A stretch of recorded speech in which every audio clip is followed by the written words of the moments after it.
ഇന്ന് നമുക്ക് പഴം വെച്ചൊരു അടിപൊളി സാധനം ഉണ്ടാക്കാം. വലിയ പെരുന്നാൾ ഹോളിഡേയ്സ് ആയതുകൊണ്ട് ഇപ്പം 4 ദിവസമായിട്ട് വീട്ടിൽ തന്നെയാണ്. അപ്പം അങ്ങനെ മധുരം കഴിക്കാനുള്ള കൊതി വന്നുകൊണ്ടിരിക്കുക. ഐസ്ക്രീമും ചോക്ലേറ്റും ഒന്നല്ല കഴിക്കാൻ തോന്നുന്നുണ്ടായിരുന്നത്, നമ്മുടെ നാടൻ പഴുണ്ടിയും സുഖിയനും ഒക്കെ കഴിക്കാൻ എനിക്ക് തോന്നുന്നുണ്ടായിരുന്നു. അപ്പം പിന്നെ ഞാൻ വിചാരിച്ചു ഞാൻ തന്നെ ഉണ്ടാക്കാമെന്ന്. എൻ്റെ റെസിപ്പി അല്ല, അമ്മയുടെ റെസിപ്പി.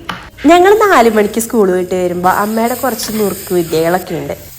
അപ്പോൾ അതിലൊരെണ്ണം തന്നെ പഠിക്കാമെന്ന് വിചാരിച്ചു.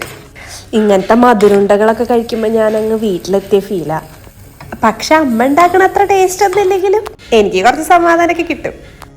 ഇനി നമുക്ക് ഇതൊക്കെ ഒന്ന് ഉരുട്ടിയെടുക്കാം. ഉരുട്ടിയെടുത്ത ഉണ്ടകൾ വേണമെങ്കിൽ നമുക്ക് എണ്ണയിലിട്ട് പൊരിച്ച് കഴിക്കുകയും ചെയ്യാം കേട്ടോ. ഇതാണ് സാധനം. എനിക്ക് പിന്നെ അത്രയ്ക്ക് ക്ഷമയുണ്ടായിരുന്നില്ല. അപ്പോൾ പിന്നെ ഞാൻ അങ്ങനെ അത് കഴിച്ചു. ഞാൻ ഉണ്ടാക്കിയോണ്ട് പറയല്ല കേട്ടോ, നല്ല ടേസ്റ്റ് ഉണ്ടായിരുന്നു. ഉണ്ടാക്കിയിട്ട് എങ്ങനെ ഉണ്ടായിരുന്നെന്ന് കമൻറ്റ് ചെയ്യൂ കേട്ടോ.